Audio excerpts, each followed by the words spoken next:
이스라엘과 레바논의 친이란계 무장단체인 헤즈볼라가 무력으로 충돌하면서 중동 지역의 긴장이 급속히 고조되고 있습니다. 우선 이스라엘을 향한 대대적 기습 공격 징후를 감지한 이스라엘 측이 즉각 선제 타격에 나서자 이에 헤즈볼라가 이스라엘 향한 드론 공격을 감행하면서 양측이 본격 충돌하는 모양새를 보이고 있습니다. 이스라엘과 헤즈볼라의 대충돌에 대해서 Y타임스가 추적해봤습니다. 지금 시작합니다.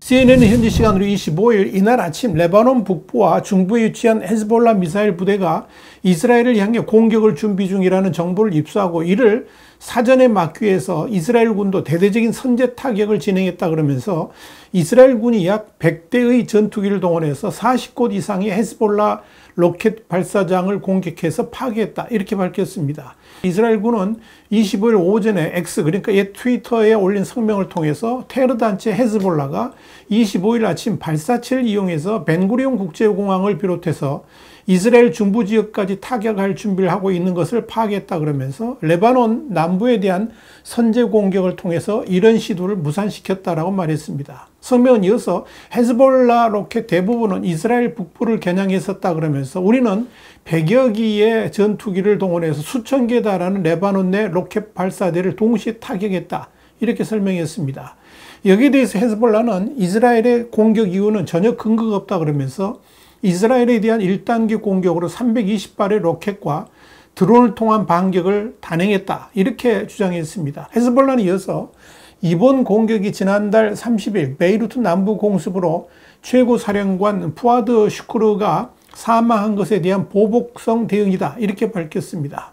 또 아이언돔 그러니까 이스라엘의 방공망 플랫폼과 병영을 비롯해서 주 공개할 특수 군사 목표물을 겨냥했다 그러면서 이스라엘을 상대로 한 푸아드 슈크르 사령관 사망에 대한 1단계 보복 공격이 성공적으로 마무리됐다 이렇게 밝혔습니다. 이날 헤즈볼라의 로켓 일제 사격 당시에 이스라엘 최대 항구 도시 하이파에서도 폭발음이 들렸고 사사와 후르페시를 비롯한 이스라엘 북부의 다수 지역에서 로켓 경보가 울렸습니다. 이와 관련해서 요아브 갈란트 이스라엘 국방장관이 이날 본토 비상 상황을 선포했다고 밝혔습니다. 헤즈볼라가 1단계 공격이 완료됐다고 밝힘에 따라서 이스라엘과의 이날 교전은 일단 진정 국면으로 접어들 것으로 보입니다. 이와 관련해서 이스라엘 카츠 외무장관은 우리는 전면전을 추구하지 않는다라고 밝혔습니다. 다만 이스라엘 측은 상황 전개에 따라서 대응할 준비도 돼 있다는 것을 강조했습니다. 아울러 카츠 장관은 이날 10여 개 국가 카운터파트와 접촉하고 헤즈볼라 및 이란에 맞서서 이스라엘을 지지해달라고 요청했습니다. 한편 타임스 오브 이스라엘은 이날 요아브 갈란트 이스라엘 국방장관이 로이드 오스틴 미국 국방장관에게 선제 타격에 관해 브리핑했다라고 전했습니다. 갈란트 장관은 이스라엘 시민에 대한 즉각적인 위협 대응 차원이다 이렇게 설명한 것으로 알려졌습니다. 한편 헤즈볼라와의 북부 상호 공습 직후에 베냐민 네타냐후 이스라엘 총리는 자국을 향한 위협에 동등하게 맞서겠다는 의지를 밝혔습니다. 네타냐후 총리는 이날 안보내각회의 모두 발언에서 우리는 우리 국가를 수호하기 위해서 모든 일을 다 하기로 했다 그러면서 누가 됐건 우리를 해야 한다면 우리도 그들을 해야 할 것이다 이렇게 밝혔습니다. 이와 관련해서 미국 백악관은 조 바이든 대통령이 상황을 긴밀히 지켜보고 있다 그러면서 이스라엘의 자위권을 계속 지지한다라고 전했습니다. 이스라엘은 미국의 중동 맹방으로 꼽힙니다. 지난 7월 31일 이란 대통령의 취임식 참석차 테헤란을 방문했던 하마스 지도자 하니에가 이스라엘에 의해서 암살당한 후에 보복을 다짐했던 이란과 저항의 축 세력들이 이스라엘에 대한 대대적 보복을 선언했음에도 아직까지 이렇다 할 공격을 실행하지 않고 있던 상황에서 이 헤즈볼라의 공격 개시가 다른 저항의 축 세력들의 보복 공격에 어떤 영향을 미칠지 주목됩니다. 특히 그 선봉장으로 헤즈볼라가 나섰다는 것은 상당한 의미가 있습니다. 레바논 무장정파 헤즈볼라가 비정부 단체 중에는 세계에서 가장 잘 무장된 세력이기 때문입니다. CNN은 헤즈볼라의 공격력에 대해서 이스라엘의 레바논 점령에 대항하기 위해 창설된 헤즈볼라의 무장 수준은 하마스에 비해 월등하지만 첨단 무기로 무장한 이스라엘과의 차이는 여전히 크다, 이렇게 평가했습니다. 헤즈볼라는 이란, 팔레스타인 무장정파 하마스, 예멘 반군 후티, 시리아 알 아사드 정권 등과 동맹관계를 맺고 이스라엘의 무력으로 저항을 해왔고, 저항의 축의 중심인 이란은 이스라엘과 국경을 맞대고 있는 헤즈볼라 무장을 적극 지원해왔습니다. 이 때문에 헤즈볼라의 무기고는 하마스에 비해 훨씬 크고 더 위협적인 무기들도 적지 않다는 것이 CNN의 판단입니다. 핵심 공격 무기인 로켓 중에서는 최대 사거리 40km 안팎의 카투사 로켓이 주력이지만 최대 100km까지 날아가는 시리아산 카이바르-1 미사일, 최대 사거리 300km라는 이란산 지대지 탄도 미사일 파테흐 110 등으로 구색을 갖추고 있습니다.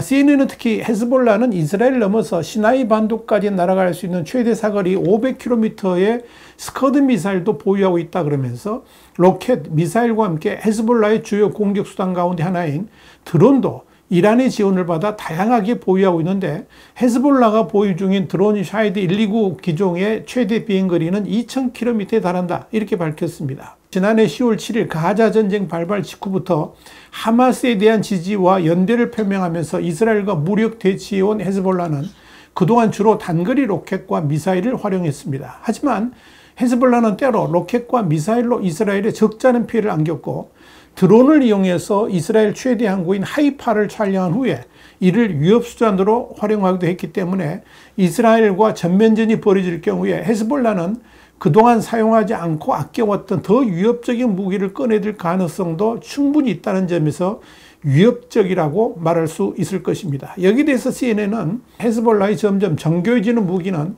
이스라엘과 그 지역 동맹에 상당한 피해를 줄 잠재력이 있다 그러면서 헤즈볼라의 힘이 세지면서 이스라엘과 전면전 발발 가능성이 있는데, 이 경우에 중동은 미지의 영역으로 들어서게 될 것이다, 이렇게 전망했습니다. 눈여겨볼 것은 이미 항공모함과 잠수함 등 전략 자산을 증파한 미국의 대응입니다. 중동에는 현재 미 해군 핵추진 항공모함 전단 2개가 머물고 있습니다.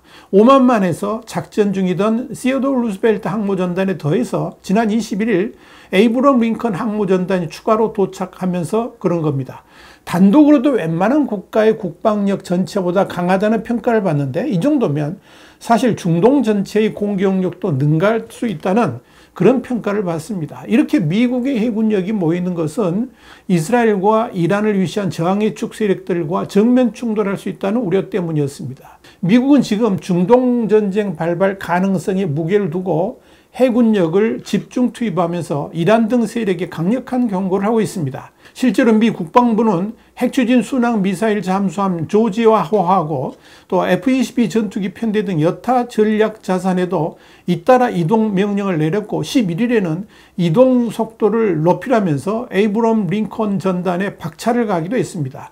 이 중에서도 미사일을 탑재했을 뿐만 아니라 특수부대 전개 능력까지 갖춘 조지아호의 동선을 이례적으로 공개했다는 것은 큰 의미가 있습니다. 뉴욕타임즈는 중동에서 더 큰 전쟁이 터질 것이라는 우려가 높아지는 가운데 미국이 지속적으로 이 지역으로 2개 항모전단과 공격 잠수함을 포함한 이 해군 전력을 근접 이동시키고 있다 그러면서 미국은 그와 관련한 세부 사항을 공개하는 걸 주저하지 않고 있는데, 이는 명백히 이란과 동맹들이 이스라엘을 상대로 더 강력한 공격에 나서지 못하도록 억제하려는 노력이다, 이렇게 진단했습니다.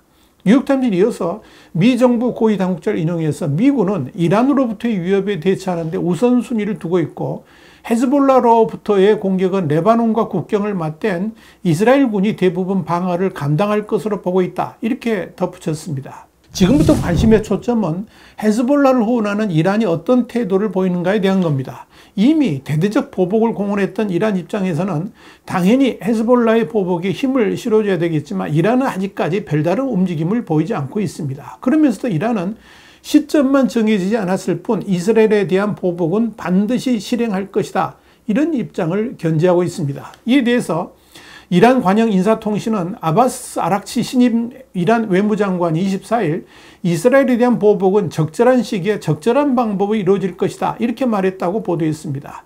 아락치 장관은 독일, 영국, 프랑스 외무장관과 연쇄적으로 전화통화한 사실을 공개하면서 시온주의 체제, 그러니까 이스라엘이 이란의 주권을 침범한 행위에 대해서 책임을 묻지 않고 지나가지는 않을 것이라 그러면서 보복은 정확하고 계산된 방식으로 이루어질 예정이다, 이렇게 말했습니다. 이런 이란의 움직임은 이스라엘에 대한 적개심이 팽배한 보수파, 그리고 중동 전면전 확전을 우려해서 성급한 군사행동을 경고해온 서방 양측을 의식해서 발언 수위를 조절한 것이다, 이런 분석이 나왔습니다.